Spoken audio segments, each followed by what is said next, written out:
안녕하십니까? 행복한 안식일입니다.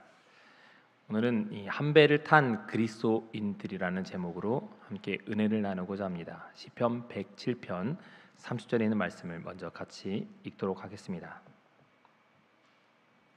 사셨으면 같이 읽고 아니면은 앞에 나와 있는 말씀을 같이 보도록 하겠습니다. 읽겠습니다. 시작.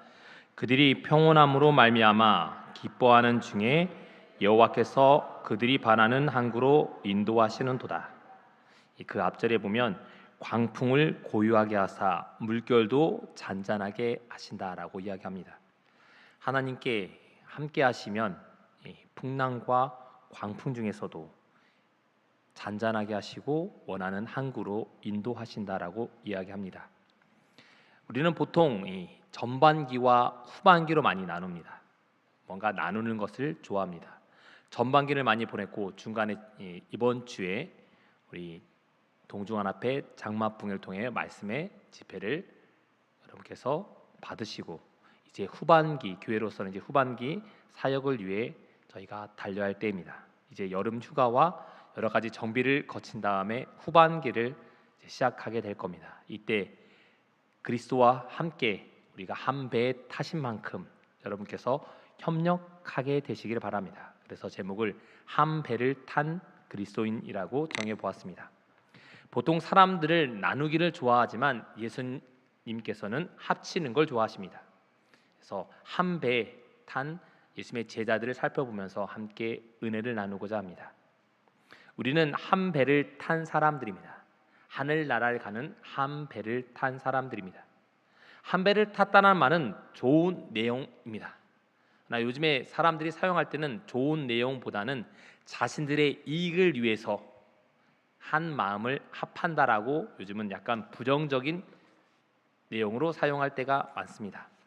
성경은 그렇지만 오늘 여호와께서 그들과 함께 하시고 그들이 바라는 항구로 인도하신다라고 이야기합니다. 개역 성경에는 이 바라느리라는 말을 소원의 항구라고 표현했습니다. 본인이 바라는 마음, 헬라어로는 헤페츠라는 단어가 사용되었는데 기쁨 또는 즐거움의 항구라고 이야기합니다. 항구에는 자기가 원하는 사람 그리고 목표하는 곳이기 때문에 반가움의 장소, 기쁨의 장소이기 때문에 그래서 구약 성경에는 이 단어가 39회 정도 사용되었습니다.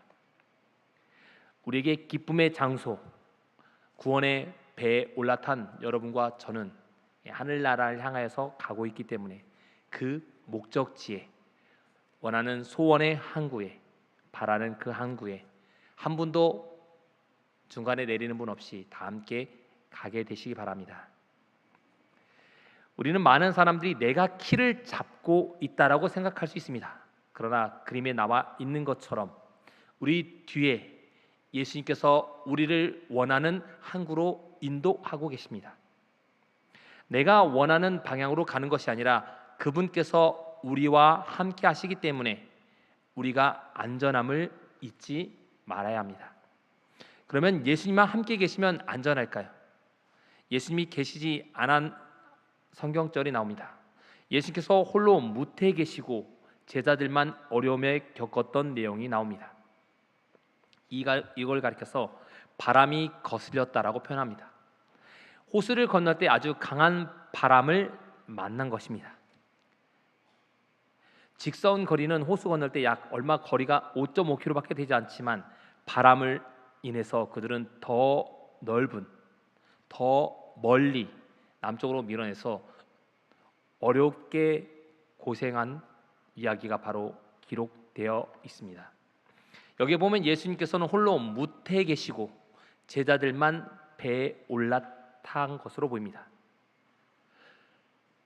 예수님이 무태에 계시고 제자들만 배에 탔기 때문에 어려움이 있었던 것이 아니라 그들이 예수님의 명령을 듣지 않고 마음이 완악하여져서 어두울 때까지 기다렸다가 출발을 질체했기 때문에 어려움을 당했다고 얘기합니다. 예수님의 명령을 들었다면 그들은 어려움을 당하지 않았을 겁니다. 명령을 듣지 않았기 때문에 예수님이 함께 없다고 해서 어려움을 당한 것이 아니라 명령을 어겼기 때문에 어려움을 당한 것입니다. 그들의 마음속에 불신과 여러 가지 좌절이 있었기 때문에 자신들이 원하는 대로 예수님께서 오병이어 기적 이후에 자신들의 명령을 듣지 않았기 때문에 왕으로 군림하실 줄 알았더니 군림하지 않았던 것으로 인해 그들이 좌절하고 예수님께 배신당했다는 그 불신이 마음에 가득했기 때문에 그들의 마음에 있었던 그 불신을 잠재우기 위해서 광풍이 일어났습니다. 여기 보면 힘겹게라는 단어가 표현됩니다. 이 힘겹게라는 단어를 마태복음에는, 이 마가복음에는 힘겹게라고 되어 있지만 마태복음은 고난을 당하더라라고 번역합니다. 그러나 이 두 단어는 다른 단어가 사용된 게 아니라 헬라어로는 바사니조라는 고문하다, 고통을 주다라는 단어가 사용되었습니다. 그런데 마태복음을 번역한 학자는 고난을 당하더라라고 번역하고 마가복음을 번역한 사람은 힘겹게라는 단어로 번역한 것입니다. 두 단어가 다 같은 단어입니다. 고난을 당하고 힘겹게 노젓고 있는 모습을 가리켜서 고난을 당하는 모습, 다른 마태복음에는, 이 마가복음에는 힘겹게라는 단어로 번역한 것입니다. 어쨌든 간에 그들은 힘겹게, 예수님이 없었기 때문에 힘겹게 어려움을 겪은 것처럼 보입니다. 그들의 마음에 불신이 있었기 때문입니다. 그러면 예수님이 같이 계시면 그들에게 어려움이 없을까요? 누가복음에 보면 이렇게 나옵니다. 그들에게 이르시되 호수 저편으로 건너가자라고 예수님께서 이야기하십니다. 그리고 나서 예수님께서는 잠이 들었더니 광풍이 그들에게 일어났다라고 얘기합니다. 그러나 이 마가복음에 보면 4장 38절에 보면 큰 광풍이라고 표현합니다. 광풍이 일어났다라는 헬라어인데 이 헬라어의 표현에 보면 이 긴장감을 더 주기 위해서 마가가 현장적인 현재 표현으로 이 문장을 사용합니다. 후대에 기록했지만 지금 일어나고 있는 것처럼 시제를 사용했습니다. 눈에 보이는 것처럼 이것을 경험한 베드로가 이 부분에 대해서 정확히 기록한 것입니다. 마가복음 4장 48절에 보면 이 물결이 배에 물이 가득 찼다는 표현을 물결이 부딪혀 배에 들어와 배에 가득하게 되었다라는 표현을 썼습니다. 이 말은 미완료 시제입니다. 끊임없이 물이 뭐합니까? 들어오고 파도가 치고 있는 모습을 마가가 기록한 것입니다. 침몰 위기에 있는 이 배가 바로 우리가 타고 있는 모습일 수 있습니다. 예수님이 함께 타고 있지만 그들에게 어려움이 닥친 것입니다. 일촉즉발의 침몰 상황에 대해서 마가가 잘 기록했습니다. 이 만나 주석에는 이렇게 표현했습니다. 이 어려움은 집단적인 의미에서 교회에 닥친 위기일 수 있다. 두 번째는 개인의 삶과 신앙의 위기일 수 있다. 예수님이 함께 탔지만 교회에도 위기가 닥칠 수 있고 개인의 삶에도 위기가 닥칠 수 있다는 겁니다. 내가 열심히 신앙하고 있는데 왜 이런 위기가 닥치고 어려움이 닥칠까? 예수님의 당시에 예수님이 승천하시고 나서 이 초대교회에 어려움이 있었습니다. 이 어려움이 있는 이유는 예수님이 없어서도 아닙니다. 분명히 이 배 안에는 예수님이 타고 계십니다. 그러나 그들이 예수님이 타고 있다는 사실을 망각했기 때문에 그들에게 어려움이 있는 것입니다. 좀 전에 읽었던 것처럼 시편의 107편 28절에 이렇게 얘기합니다. 여호와께 부르짖음에 그가 그들의 고통을 그들에게 인도하여 내시고 광풍을 고요하게 하사 물결도 잔전하게 하신다라고 이야기합니다. 그들은 이 구약 성경의 말씀을 알고 있었습니다. 그러면 예수님께서 그들과 함께 있음을 깨닫고 하나님께 부르짖어야 하는데 그렇게 부르짖지 않았습니다. 마태복음 4장 48절에 보면 예수님께서는 이 풍랑 가운데서 고물, 뱀 머리에서 주무시고 계셨다라고 이야기합니다. 거친 광풍 속에서 잠을 잔다는 건 참 대단한 것입니다. 저를 갖고 사모가 너무 잠을 잘 잔다고 얘기해요. 저는 누우면 거의 잠을 그냥 얘가 우는지 뭐하는지도 모르고. 그래서 저희 누리가 며칠 전에 아팠는데 거실에 제가 데리고 잤습니다. 저희 사모가 데리고 자다가 새벽에 쫓겨나서 저한테 와서, 저는 얘가 아픈지 뭐한지 저는 쓰러져서 그냥 계속 잤습니다. 제가 이 학생 전도사 때도 이 교회 사택에서 빈 사택에 한 3개월 정도 산 적이 있습니다. 근데 문을 항상 잠그고 자는데 사모님이 문을 꼭 잠그고 자세요라고 전도사님한테 얘기했는데, 제가 그날은 너무 잠이 들어서 설교 준비하다가 잠이 들어서 수기로 막 쓰고 있다가 잠이 들어서 문을 잠그고 안고 잠이 들었습니다. 제 양복 주머니에 3만 원이 들어 있었습니다. 제 전 재산이었거든요. 근데 제가 잠이 들어서 어렴풋이 뭐가 누군가 왔다 간 것 같은데 나중에 1시간 깨고 나서 깼더니 3만 원을 누가 가지고 가버렸습니다. 도둑이 든 줄도 모르고 제가 잠을 너무 깊게 잠든 겁니다. 제가 잠이 깼으면 도둑이 저에게 뭔가 때려서 하지 않았을까, 하나님의 도우심으로 제가 감사하면서 보냈던 적이 있습니다. 배에서 자는 것, 이 고물, 특별히 이 고물은 거친 가죽 쿠션으로 되어서 상당히 불편한 건데 예수님께서 잠이 들었다고 얘기합니다. 제가 맨 처음 배를 탄 건 제 어릴 때 저희 고향, 저희 아버지의 고향인 이 장흥군 대덕에서 바다 쪽으로 가면 회진면이라는 곳이 있습니다. 지금은 이곳에 한 불과 10년 전까지는 노력도라고 해서 이 노력도에서 제주도가 가장 가까운 쾌속선이 가면 가장 빠른 곳이라고 해서 제가 어릴 때 갔을 때 이 위에 다리를 놓고 있었습니다.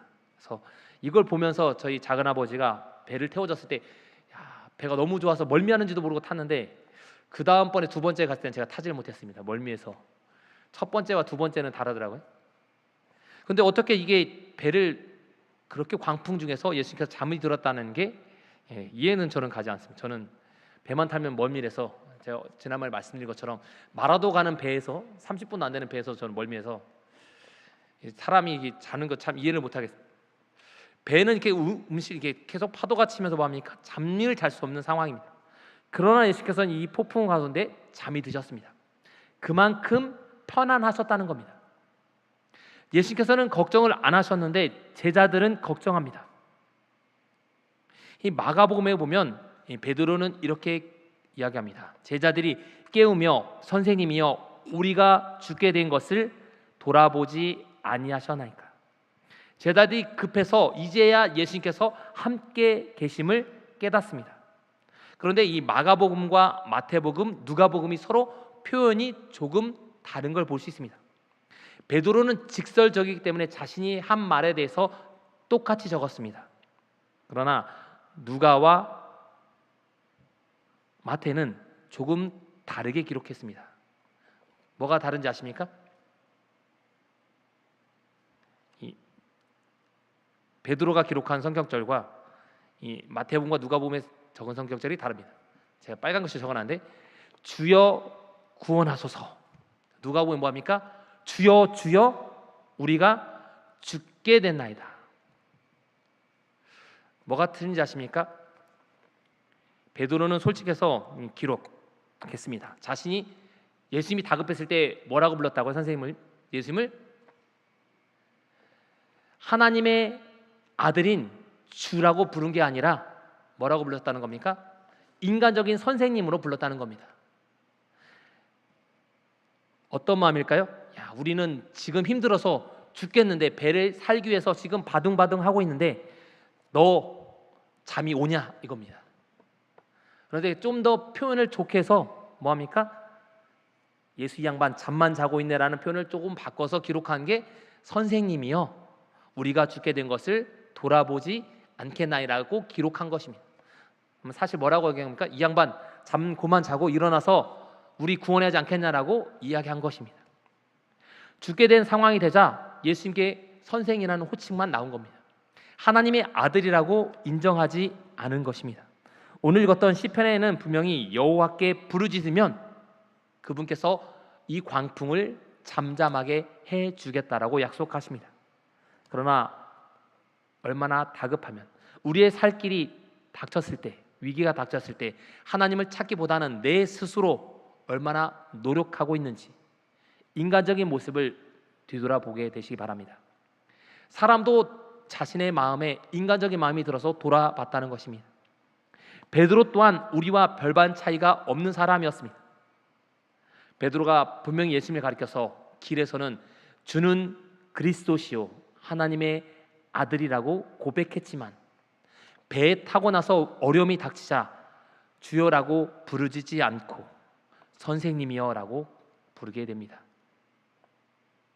베드로의 솔직한 모습, 이 모습이 우리의 모습일 수 있습니다. 우리의 민낯일 수 있습니다.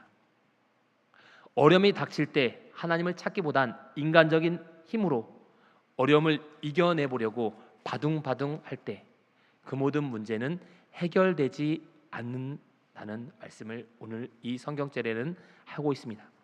배에 함께 탄 그리스도인들이지만 우리가 한 마음을 갖지 않고 인간적인 마음을 갖게 되면 불편과 불신과 불만이 우리 마음에 자리 잡게 될 것입니다. 후반기를 시작하는 이제 우리의 마음속에는 이런 마음이 자리 잡기보다는 예수님을 바라보시는 교문교회 모든 성도님 되시기 바랍니다. 그러면 이런 마음이 들지 않으려면 어떻게 해야 돼? 예수께서는 그들에게 이렇게 이야기하십니다. 믿음이 작은 자들아 라고 그들을 에게 지적하십니다.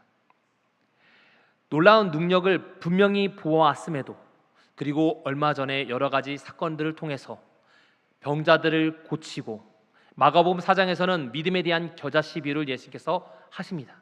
믿음이 겨자씨 하나만큼만 있어도 기적이 일어날 거라고 이야기하고 누가복음에서는 씨 뿌리는 자에 대한 비유와 천국에 대한 비유를 하신 다음에 이 배를 타신 내용입니다. 그리고 마태복음에서는 베드로의 장모인 열병을 고쳐주시고 귀신 들린 자를 고치신 다음에 이 배에 탔던 것입니다. 하나님의 능력과 놀라운 증거를 목도한 그들이 인간적인 어려움이 닥치자 자연의 모든 걸 천연계를 지배하시는 예수님의 능력을 잊어버리고 깨닫지 못하고 인간적인 자신들의 어부의 힘에 힘입어서 그 어려움을 이겨내려고 하는 모습을 보게 된 것입니다. 우리들도 예수님과 함께 신앙하고 있지만 한 배를 타고 있지만 각양각층의 각양각색의 모습을 드러내게 됩니다. 어려움이 닥치면 하나님께 부르짖는 경우가 나타날 때가 있고 그렇지 않으면 인간적인 모습을 드러낼 때가 있습니다. 인간적인 모습을 드러낼 때는 하나님의 말씀과 함께하지 않을 때 저도 보면 이 군대 전역하고 나서 저희 아버지가 돌아가시고 나서 저의 신앙이 가장 침체기에 있었을 때 보면 아무 말도 들리지 않고 신앙적으로 이 말씀도 보지 않고 3개월 동안 제가 있었던 적이 있어요. 그랬더니 어려움이 계속 닥칠 때 불평과 불만과 불심이 제 마음에 자리 잡는 걸 보게 되었습니다. 우리의 마음에 이렇게 자리 잡는 건 하나님의 말씀과 조금 멀리 지낼 때 내가 삶에 바쁘다 보면 하나님의 말씀을 찾는 걸 등한히 할 때 이런 일들이 일어날 수 있는 것입니다. 제자들 또한 이런 일이 일어났고 그럴 때 예수께서 그들에게 믿음이 작은 자들아라고 표현합니다. 하나님의 능력을 다시 한번 뒤돌아보라고 이야기합니다. 얼마 전에 이적을 베풀었던 일들, 씨 뿌린 자에 대한 비유를 말씀하신 것, 베드로의 어머니의 열병을 고쳐주신 것, 귀신 들린 자는 고쳐주신 것들을 그들의 머릿속에 떠올리게 하신 것입니다. 그리고 나서 예수님께서 그들을 위하여 바람과 바다를 꾸짖으시고 잔잔하게 하십니다. 우리는 예수님과 한 배를 탄 사람들입니다. 그러면 예수님을 전적으로 신뢰하는 사람들이 되어야 합니다. 우리 교무님께 모든 성도님들 한 배를 타신 만큼 이 안식일에 교회에 나오셨으면 세상에 대한 걱정을 모두 내려놓게 되시기 바랍니다. 온전히 하나님께 내어 맡기셔서 연약한 믿음을 드러내는 우리 제자들의 믿음을 본받지 마시고 예수님에 맡기시고 모든 것을 하나님께 맡기고 담대히 나아갈 수 있는 여러분이 되시기 바랍니다. 그럴 때 예수님께서 이렇게 얘기하십니다. 믿음이 적은 자들아 하신 다음에 예수님께서 일어서셨다라고 이야기합니다. 잠을 자는 것이 아니라 잠에서 깨셨고, 이 표현을 헬라어 표현은 각성하다라 표현합니다. 죽은 자를 일으키는 단어와 똑같은 단어가 사용되었습니다. 예수께서 일어나셔서 기적을 베푸셨습니다. 그분께서 일어나시자 모든 문제가 해결됩니다. 예수께서는 가만히 앉아 계지 않으셨습니다. 일어나셔서 바람과 바다를 꾸짖으셨습니다. 그분이 누워 계실 때는 어려움이 있었지만 그분께서 일어나시자 모든 것이 해결됩니다. 제가 높은 곳을 싫어합니다. 어렸을 때 높은 곳에 떨어진 것도 있지만 저희 아이들이 얼마 전에 여기를 가자고 했습니다. 레고랜드를 가자고 했는데 제가 안 갔습니다. 놀이기구 타야 되니까. 여기 보면 근데 얼마 전에 봤더니 레고랜드에서 이 전망대에서 사람들이 5번에 걸쳐서 멈춰가지고 여러 번에 걸쳐 사람들이 공중에서 머물러 있었다는 내용이 있었습니다. 이거 보면서 안 가길 참 잘했구나 생각을 했습니다. 타다가 혹시나 멈추면은 뭐하냐. 그리고 경주에도 보면 이 놀이기구가 멈춰서 중간에 멈춰서 사람들이 여러 가운데 멈췄고, 영국에서도 사람들이 빅원이라는 가장 롤러코스터를 타고 나서 뭐합니까? 멈춰서 걸어오는 내용이 보면 사진에 사람들이 내려오는 걸 볼 수 있습니다. 보면서 놀이기구 참 이렇게 위험한데 어려움이 닥치기 때문에 배는 더 위험하고, 그래서 제가 지난번에 말씀드린 것처럼 배에 탔더니 제가 5년 전에 필리핀 가서 저희 사모사가 저희 누리를 임신하고 있을 때 배에 타고 있고, 제가 그때 수영을 못해서 옆에 잡고 있다가 이 필리핀 배는 끝에 잡고 있는 게 갑자기 파도가 쳐서 제가 무서워서 배에 올라서 배를 부시고 나서 배에 계속 가라앉을 때까지 그분이 물을 풀 때 저도 같이 물을 푸고 저보고 좀 내리라는 겁니다. 저는 죽어도 못 내리겠다. 죽을 것 같으니까. 그래서 그분이 배를 안전한 곳으로 둘 때까지 제가 배에 타고 있었던 적이 있습니다. 배에서 뭐합니까? 일어나서 나와야 되는데 나오지 못한 겁니다. 왜 두려워합니까? 죽음을 위기를 느끼기 때문입니다. 제자들도 위기를 느꼈습니다.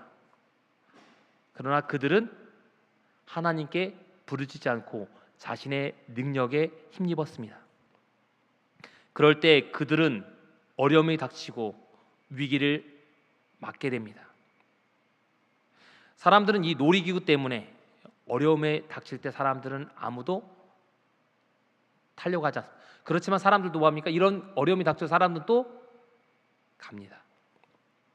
예수님의 제자들은 이 사건 이후에 배를 타지 않았나요? 배를 탔습니다. 그러나 그들이 두려워하지 않고 배를 탄 이유는 예수님이 함께 하셨기 때문에 그들은 이 사건 이후로 배를 열심히 탑니다.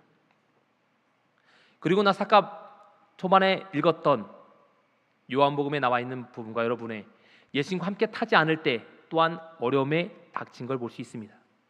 그들이 어려움에 닥친 이유는 예수님의 말씀을 듣지 않았을 때 어려움을 닥치게 됩니다. 예수님이 일어나시면 모든 문제가 해결되게 되어 있습니다. 우리들에게 닥친 어려움과 근심과 걱정은 예수님께서 일어나시면 모든 게 해결되게 되어 있습니다. 여러분의 앞에 파도가 치고 어려움이 닥친다면 여러분과 함께 배에 함께 타고 계시는 예수님을 바라보게 되시기 바랍니다. 배에 예수님의 계심을 우리는 잊지 말아야 합니다. 예수님이 계시면 어려움이 닥칠 때 예수님께서 배에서 일어나실 것입니다. 예수님의 계심을 우리는 잊지 않고 늘 명심해야 합니다. 그분께서 우리를 위해 일하시고 일어나실 것이기 때문입니다. 오늘 말씀처럼 그들이 평안함으로 말미암아 기뻐하는 중에 여호와께서 그들이 반하는 항구로 인도하신다고 이야기합니다. 한 배를 탄 그리스도인들은 우리의 선장 되시는 주님을 늘 바라보아야 합니다. 그분께서는 우리를 소망의 항구로 인도하실 것이기 때문입니다. 우리를 모두 하늘 본향으로 인도하실 것입니다. 그렇기 때문에 이 배를 가리켜서 우리는 소망의 배, 희망의 배라고 이야기합니다. 재림 성도들은 하늘 가는 사람들입니다. 배에 탄 만큼 우리는 걱정을 해서 안 됩니다. 한 배를 탄 사람들이 희망을 가지려면 그리스도를 의지해야 합니다. 제자들은 어려움을 닥친 이유는 하나님을 의지하지 않았기 때문입니다. 예수님의 계심을 알았더라면 그들에게 어려움이 닥치지 않았을 겁니다. 그리고 어려움이 닥치더라도 바로 그 문제가 해결되었을 것입니다. 그러나 그들은 예수님의 계심을 망각했습니다. 우리의 삶 속에 어려움이 닥친 이유는 예수님이 옆에 계시지 않기 때문이 아니라 예수님이 함께 계심을 우리가 잊어버렸기 때문에 우리의 어려움은 그대로 남아 있게 됩니다. 여러분과 저에게 어려움이 닥치면 늘 옆에 계시는 그 예수님을 찾게 되시기 바랍니다. 오늘도 한 걸음 한 걸음 인도하시는 그분께서 우리를 결코 버리지 않으실 것입니다. 오늘 말씀을 함께 다시 한번 같이 읽겠습니다. 시편 107편 30절입니다. 그들이 평온함으로 말미암아 기뻐하는 중에 여호와께서 그들이 바라는 항구로 인도하시는도다. 그분께서는 한 번도 잘못 인도하지 않으십니다.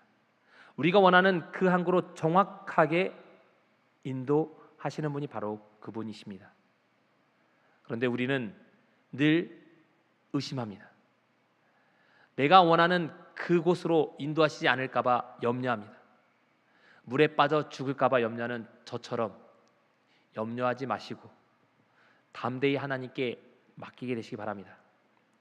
지금은 제가 이제 수영을 배워서 이제 배에 타도 조금은 좀 더 안심합니다. 수영할 때와 하기 전과 하영할 때 참 사람의 마음이 다른 것 같습니다. 마찬가지로 하나님을 의지할 때와 의지하는 때의 마음은 사람에게 천차만별입니다. 하나님께 내어 맡기면 모든 문제는 해결되게 되어 있습니다. 하나님께 맡기지 못하기 때문에 해결되지 않은 채 그대로 남아 있는 것입니다. 이 안식일 여러분과 제가 하나님께 모두 맡길 수 있는 성도님들이 되시기 바랍니다. 우리는 한 배를 탄 그리스도인들입니다.